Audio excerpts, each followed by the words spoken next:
지금 시간이 10시 20분 지나고 있습니다. 일단 오늘 좀 지수가 엄청난 변동성이 나오고 있는데 여기서 좀 매매를 하기 어려웠던 이유는 일단 예측이 상당히 불가능했습니다. 왜 그러냐면 일단 어제 나스닥이 어느 정도 버텨주는 흐름이 나왔고, 그리고 선물 자체가 우리 8시에 애프터장이 끝날 때쯤 해가지고 좀 안 좋았었거든요. 그런데 결국 그 안 좋았던 것보다는 더 좋게 나스닥이 어쨌든 끝났고, 물론 상승은 아니지만 그렇게 끝났습니다. 그리고 반도체 쪽도 생각보다 나락을 가는 듯 했지만 살려냈었고, 그리고 마이크론 같은 경우에는 상승을 했습니다. 오히려 그래서 일단 나스닥은 어느 정도 일단 괜찮았다라는 근거가 있죠.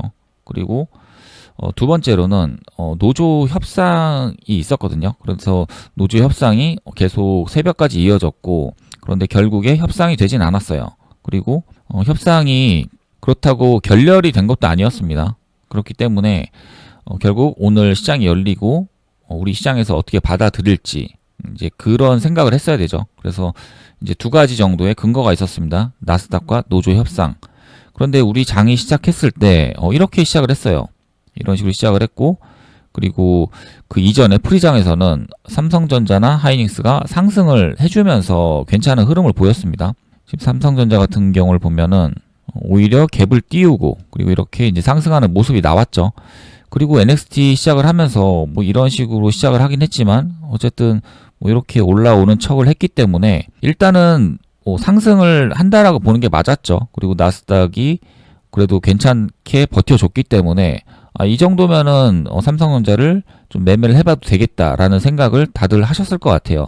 그 이후에 이렇게 급락이 나왔기 때문에 엄청나게 결국에는 낚일 수밖에 없었고요. 그렇기 때문에 매매가 굉장히 어려웠다고 생각을 합니다. 이렇게까지 급락을 할 거를 전혀 예측을 할 수가 없기 때문에 악재가 없었죠. 노조 협상을 악재로 봤다라면 개파락을 했어야 되는 거고, 그리고 나스닥이 하락을 해서 안 좋았다라고 판단을 했다라면 또 개파락을 했어야 되는 거죠. 그런데 정상적으로 거의 시작을 했고, 오히려 삼성전자는 갭상승을 하고 하이닉스랑 삼성전자가 좋았기 때문에 좋을 거라고 예측을 할 수밖에 없었습니다. 그런 상황에서 이렇게 내렸기 때문에 이거를 사실 샀다라면 물릴 수밖에 없는 거고, 그렇기 때문에 대처가 어려웠다고 생각을 해요. 하지만 또 한편으로 생각을 해보면 또 여기서 내려온다고 하더라도 또 살 수 있는 근거는 있거든요. 어쨌든 비중 조절이 되어 있다라면 더 살 수는 있는 거고, 그리고 더 샀을 때 문제가 되는 건 여기서 이제 더 급락이 나와버리면 이제 죽는 거잖아요. 투매가 나온다거나. 그렇지만 투매가 나오지 않을 거라는 근거가 있었다라면 충분히 내려올 때 더 사가지고 반등에 나올 수 있었다라고 생각을 합니다. 그리고 그 근거를 생각을 해보면 일단 첫 번째로는 장 초반에 급하게 떨어졌다는 점이에요. 장 초반에 급하게 떨어졌기 때문에 종가 시간에 이렇게 떨어져 버리면 이렇게 계속 떨어지다가 끝날 수가 있잖아요. 그리고 그 다음날에 지하실이 기다리고 있을 수도 있습니다. 그런데 장 초반에 떨어지게 되면은, 그리고 급하게 떨어졌죠. 그러면 결국 급하게 떨어졌기 때문에 급하게 반등이 나올 수 있다. 이 생각으로 계속 비중 조절을 하고 더 떨어진다라면 일단 손절도 치고 이런 식으로 대응을 하면은 충분히 나올 수 있다라는 생각을 합니다. 그리고 두 번째로는 오늘 삼성전자 협상이 결렬된 것도 타결된 것도 아닌데 지금 급하게 빠졌다는 점. 그래서 사실 이 삼성전자 협상이 계속 이루어지고 있고 갑자기 협상이 타결이 될 수가 있잖아요. 그러면 이제 올라올 수밖에 없습니다. 이렇게 급하게 떨어지면 그걸 호재로 받아들여 가지고. 그런데 이렇게 계속 떨어진다라고 이제 보기가 어렵기 때문에 그래서 이제 살 수 있는 근거가 되는 거죠. 그리고 결렬이 된다고 하더라도 이렇게 계속해서 떨어지면은 사실 선반영을 받았다라고도 볼 수 있기 때문에, 그래서 더 떨어진다라면 더 살 수 있는 또 근거가 된다고 생각을 합니다.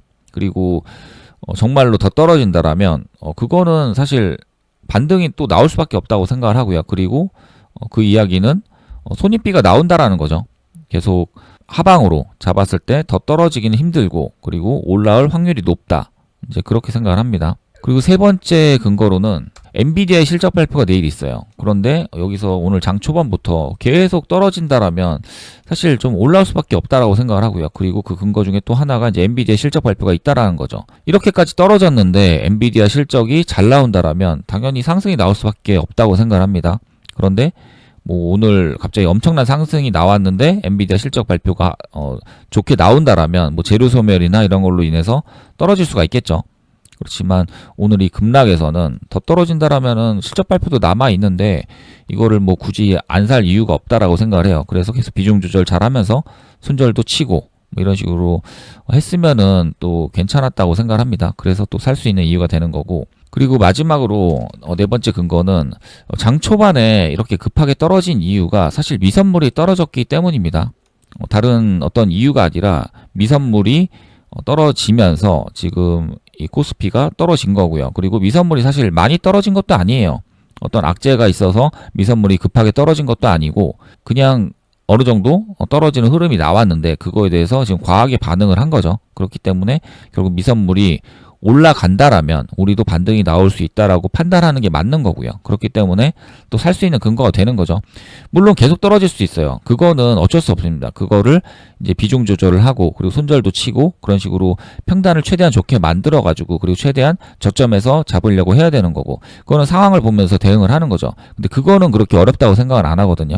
그렇기 때문에 이런 근거가 있다라면 결국에는 밑에서 잘 사가지고 결국 이 반등에 일단 빠져나오는 그런 전략을 쓰면은 오늘 좀 매매가 괜찮을 수 있었다라고 생각을 합니다.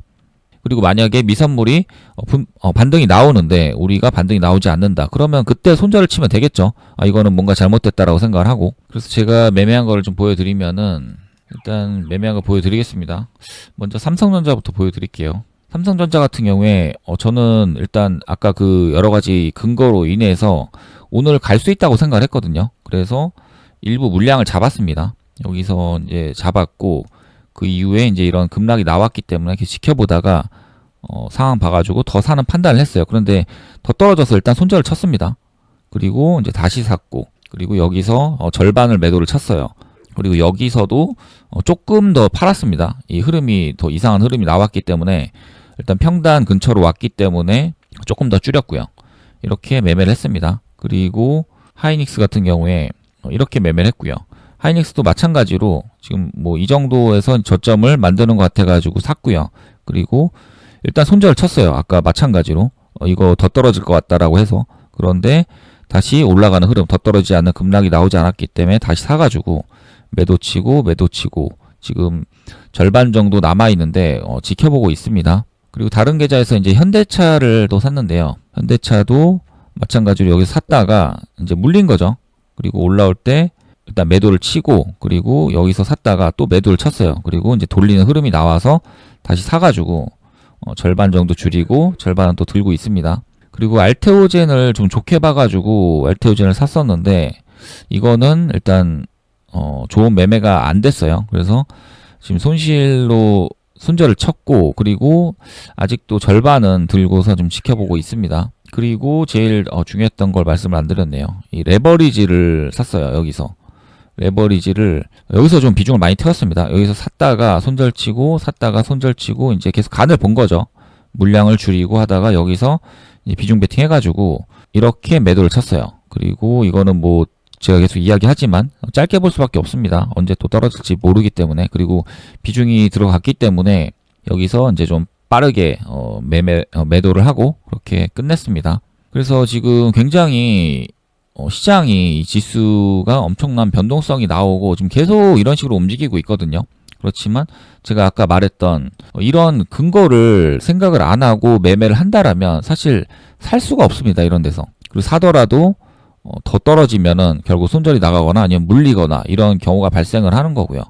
그래서 이런 근거로 인해서 어쨌든 오늘은 물리더라도 내일까지는 좀 들고 갈 수 있겠다. 그런 근거가 생기는 거죠. 그래서 평단 조절을 계속하면서 계속 버티는 거고 그래서 이런 급락이 나왔다고 하더라도 결국에 이렇게 대응을 잘 하면은 거의 손실 없이 나올 수가 있습니다. 일단 영상 여기까지 하고요. 또 조금 있다가 또 찍어 보겠습니다.